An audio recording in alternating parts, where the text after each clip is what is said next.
Hello, welcome to online physics coaching class 11th first unit physical world. Topics अपने scientific method. Second topic is steps involved in a scientific method. Two principal thrust which are unification and second one is reductionism. तो start करेंगे हम from the beginning what is scientific method and why it is necessary, उनकी importance क्या है, ठीक है। तो वो सब हमें डिस्कस करना है। तो लेते हैं first topic scientific method. Scientific method is systematic attempt, देखो एक प्रॉपर मेथड है to understand the natural phenomenon as much in detail, ठीक है, जितना पॉसिबल हो उतना उनको डिटेल में आपको जानना है। Second, use this knowledge to predict करना, modify and control the phenomenon, आप उनको कैसे कंट्रोल कर पाओ वो भी आपको देखना। मैं एक सिंपल आपको एग्जांपल दूँ कि कंट्रोल कैसे करोगे, ठीक है, कि आपकी जो फिनोमिनन है नेचुरल फिनोमिनन है, आप देखो जो नेचुरल फिनोमिनन होती है उनको कंट्रोल करना डिफ़िकल्ट है, लेकिन फिर भी आप उनको रिड्यूस करते हो, मिनिमाइज करते हो उनके इफेक्ट को, ठीक है। या तो आप प्रेडिक्ट कर दो कि लाइक मैं बोलूँ कि यहाँ पे थंडरस्टॉर्म होने वाली है, तो ये आपका एक प्रेडिक्शन बन जाएगा। प्रेडिक्शन किसके बेसिस पे बनता है कि एटमॉस्फेयर के अंदर जो नेचुरल चेंजेस हो रहे हैं, ठीक है, आप उनको कंटिन्यूसली ऑब्जर्व करते हो और फिर जाके आप अनाउंस करते हो, तो उनसे जो भी आपकी एडवर्स अफेक्ट होने वाली वो कम हो जाती है। आप पब्लिक को पहले से प्रेडिक्ट करके बोल सकते हो कि ये भाई ये टाइम पे यहाँ पे इतनी बारिश होगी, तो पब्लिक क्या करेगी, उनसे प्रिवेंशन के लिए स्टेप्स पहले से ही ले लेगी, तो उनका जो अफेक्ट होगा, हार्मफुल इफेक्ट होगा, वो कम हो जाएगा। तो ऐसे भी नेचर में फिनोमिनन है जो हमारे लिए थोड़ी हार्मफुल भी होती है, तो उनको आप क्या कर पाते हो, कंट्रोल कर पाते हो, ठीक है। तो साइंस को स्टडी करो, उनको ऑब्जर्व करो और उनकी जो नॉलेज है उनको उनसे आप प्रेडिक्शन करो, उनको मॉडिफाई भी करो कि काफ़ी क्या होता है, कभी कभी क्या होगा कि जो नॉलेज होती है वो इनकम्प्लीट होती है पुरानी थ्योरी के बेसिस पे, पुराने ऑब्जर्वेशन के बेसिस पे, तो वहाँ पे आपको ज़रूरी मॉडिफिकेशन भी करना रहता है, ठीक है, क्लियर। चलो, तो ये जो साइंटिफिक मेथड है, तो उनको स्टडी करने के लिए कौन से स्टेप आप ऑब्जर्व करते हो, ठीक है, कौन से स्टेप्स उनके अंदर इन्वॉल्व है, उन सब के बारे में डिटेल में बात करते। तो steps involve in scientific method की ऑब्जर्वेशन क्या कि आप कोई भी जो फिनोमिनन होती है, ठीक है, आपके आजू बाजू नेचर में जो भी हो रहा है उनको ऑब्जर्व करो। अब देखो मैं बोलूँ कि व्हीकल स्टार्ट होगा, फॉरवर्ड डायरेक्शन में जा रहा है, तो ये तो साइंस डेवलप होने के बाद का है, ठीक है। मैं आपको बेस्ट एग्जांपल दूँ न्यूटन वाला, कि न्यूटन जब बैठे थे तो ऊपर से जो एप्पल नीचे गिरा, तो वो पहले भी गिरता था, लेकिन न्यूटन ने उसको क्या किया, ऑब्जर्व किया, कि न्यूटन ने क्या देखा कि ये एप्पल नीचे ही क्यों गिरा, तो ये इनका ऑब्जर्वेशन था, ठीक है, क्लियर। तो उन्होंने इनको ऑब्जर्व किया और वहाँ पे उनका दिमाग एक्टिवेट करके उन्होंने देखा कि भाई कोई भी ऑब्जेक्ट होती है तो वो तो ग्राउंड पे आती है, आप ऊपर फेंकोगे, नीचे फेंकते हो, ठीक है, एप्पल होगा या तो कोई और ऑब्जेक्ट होगी, तो वो सारी कहाँ पे आती है, ग्राउंड पे आती है। तो ये इनका क्या था, ऑब्जर्वेशन था। फिर कंट्रोल एक्सपेरिमेंट, सेकंड स्टेप होती है कंट्रोल एक्सपेरिमेंट। कंट्रोल एक्सपेरिमेंट मतलब क्या, कि उनको वेरीफाई करो, चेक करो लैब के अंदर, ठीक है। तो लैब के अंदर भी आप उनको एक्सपेरिमेंट करो। लाइक मैं आपको एक और एग्जांपल दूं कि वाटर की जो फ्लो होती है कि मानो कि ये फ्लैट सरफेस होगी, तो वाटर आपका ऐसे ही स्टेडी रेस्ट पे रहता है, लेकिन अगर एक इंक्लाइंड सरफेस कर दूँ तो वाटर आपकी नीचे जाती है ना, हायर लेवल से कहाँ पे जाती है, लोअर लेवल पे। तो वो आप एक्सपेरिमेंट करोगे तब आपको पता चलेगा ना कि भाई ये जो आपकी वाटर है वो कहाँ पे जाती है, higher level to lower level, मतलब कि आपकी रिवर के अंदर जो भी वाटर फ्लो होती है तो वो हमेशा हायर लेवल टू कहाँ पे जाती है, लोअर लेवल की ओर। समझ में आ कि नहीं। तो एक होता है कंट्रोल एक्सपेरिमेंट कि ये जो भी आपने यहाँ पे ऑब्जर्वेशन किया उनको लैब के अंदर एक्सपेरिमेंट करो, ठीक है। चलो, फिर होता है उनका एनालिसिस, आप जो भी एक्सपेरिमेंट करोगे, ठीक है, तो वहाँ पे ग्रेविटेशन का फंडा क्लियर हुआ यहाँ पे, ठीक है। न्यूटन ने बोला कि ऐसी कोई ग्रेविटेशनल फोर्स होगी जो ये सबको अट्रैक्ट कर रही है, ठीक है, तो उनके लिए एक्सपेरिमेंट किया, लेकिन यहाँ पे फिर आप एनालिसिस भी करोगे, ठीक है। तो एनालिसिस आपकी दो टाइप की होगी। तो फर्स्ट कौन सी एनालिसिस है, क्वालिटेटिव, और सेकंड कौन सी, क्वांटिटेटिव। तो ये जो क्वालिटेटिव ऑब्जर्वेशन होगी, एनालिसिस होगी, तो वहाँ पे आप क्या करोगे, ऑब्जर्वेशन करते हो, ठीक है, observation and comparison without determining value, ठीक है। उनका कलर, टेक्सचर, स्मेल, सेंस, वो सब आप चेक करके उनका ऑब्जर्वेशन करो, एनालिसिस करो, वो कौन सा होगा, क्वालिटेटिव। क्वांटिटेटिव के अंदर क्या होगा, मेजरिंग क्वांटिटी, आप वहाँ पे क्वांटिटी को मेजर करोगे, measuring quantity by value of something. Exact measurement नहीं होगा, लेकिन थोड़ा आपको आइडिया मिलेगा। मैं देखो ग्रेविटेशनल फोर्स की दोनों एनालिसिस आपको एक्सप्लेन करूँ। चलो, तो यहाँ पे देखो, आपकी कोई भी ऑब्जेक्ट होगी वो हमेशा ग्राउंड के ऊपर ही गिरती है, ठीक है। कोई ऑब्जेक्ट को आप ऊपर थ्रो करोगे फिर भी वो नीचे आती है, ठीक है, ऑन द ग्राउंड सरफेस, ठीक है। ये आपकी ऑब्जर्वेशन थी।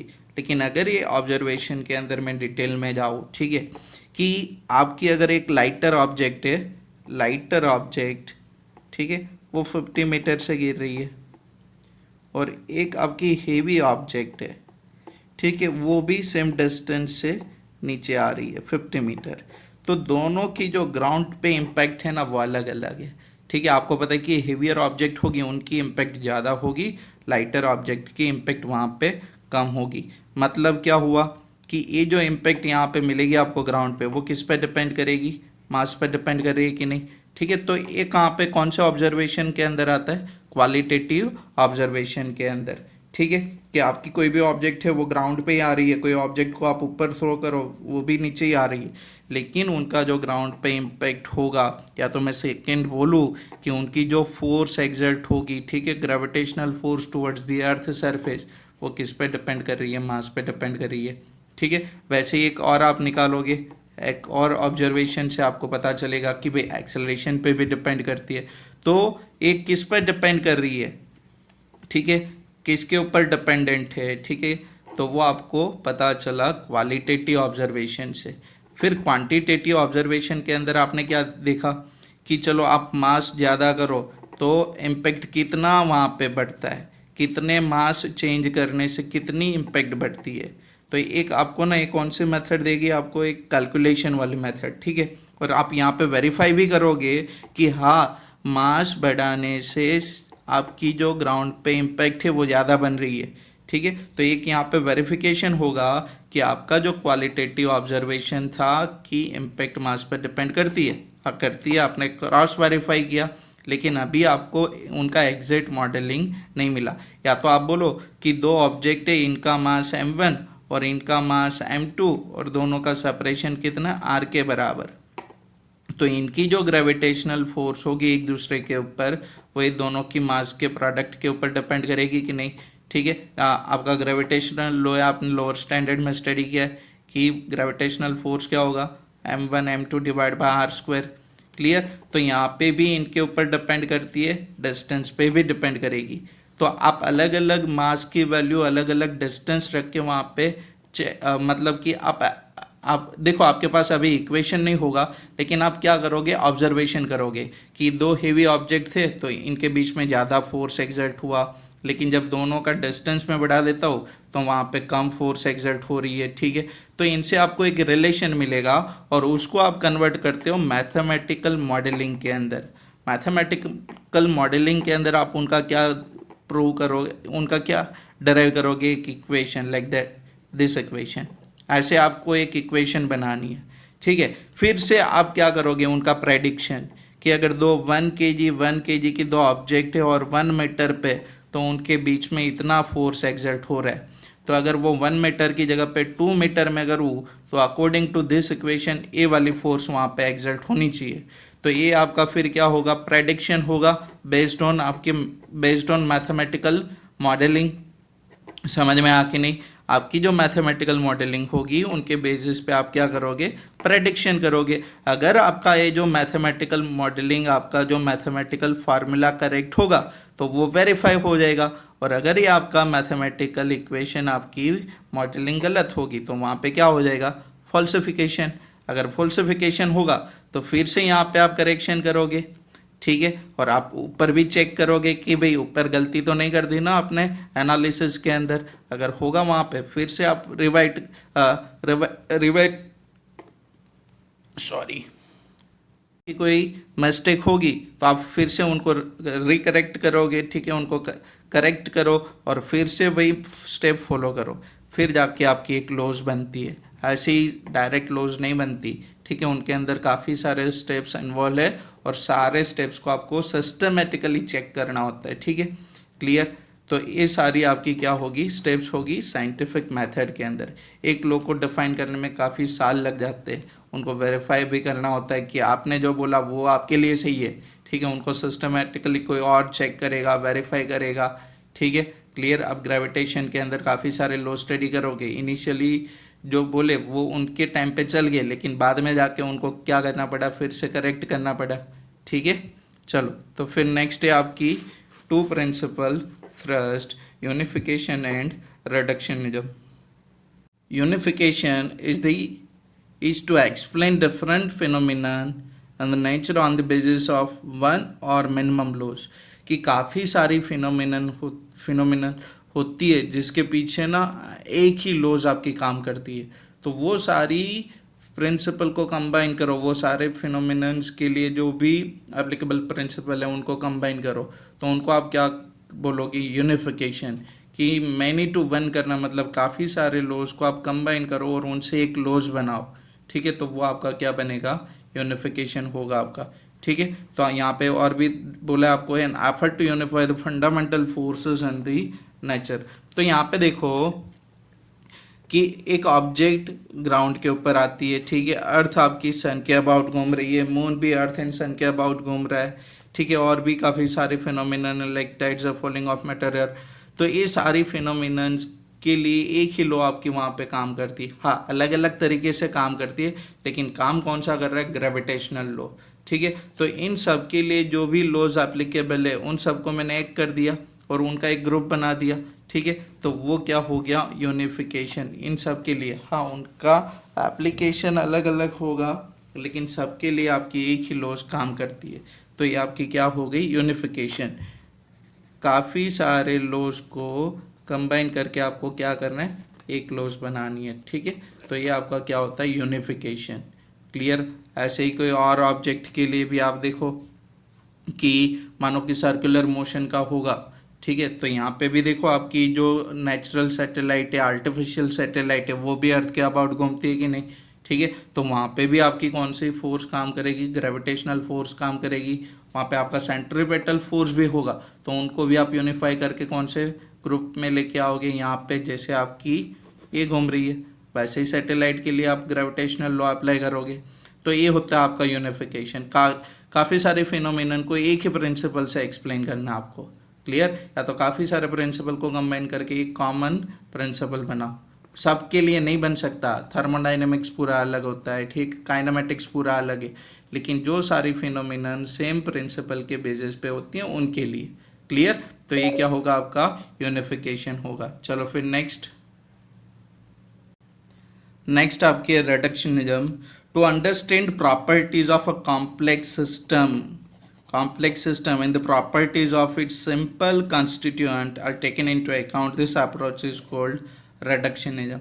देखो उनका एक सिंपल बेस्ड एग्जांपल मैं दूँ कि अगर आपकी कोई मैक्रोस्कोपिक सिस्टम है, कोई अगर मैक्रोस्कोपिक सिस्टम है, तो उनको उनके माइक्रोस्कोपिक कंस्टिट्यूएंट को स्टडी करो, तो वो क्या होती है, आपकी रिडक्शनिज्म।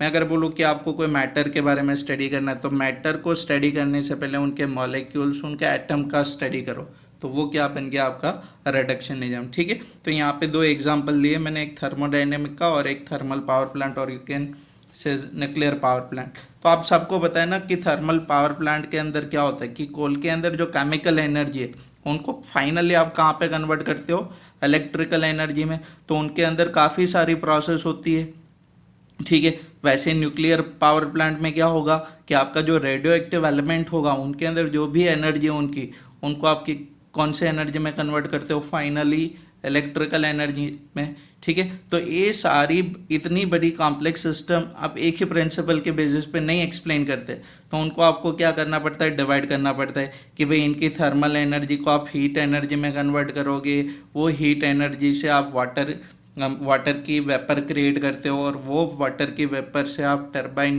के ऊपर प्रेशर बनाते हो, टरबाइन वहाँ पे घूमता है, ठीक है, उससे आपकी जनरेटर के अंदर रोटेशन होता है, और फिर जाके आपको इलेक्ट्रिकल एनर्जी मिलती है।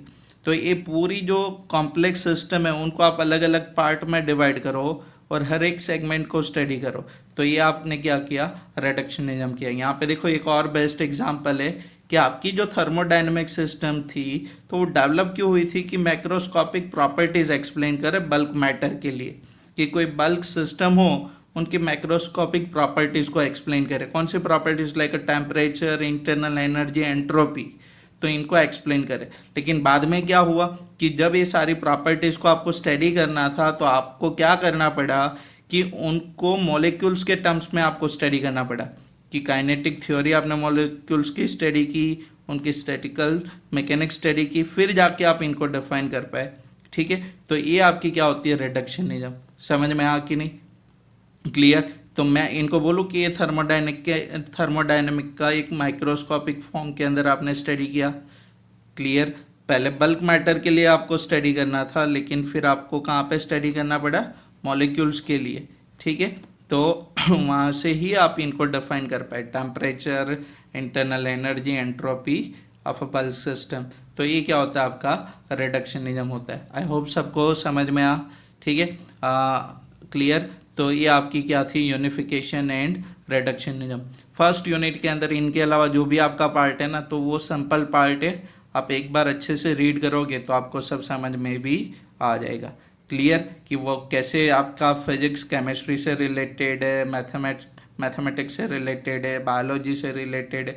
तो वो सारे ब्रांचेस का इंटर रिलेशन भी आप एक बार देख लोगे तो आपको समझ में आ जाएगा, क्लियर। तो चलो, आपको सब समझ में आ, लाइक कर दो, शेयर भी करो, ठीक है। फिर हम दूसरी कोई यूनिट स्टार्ट करेंगे।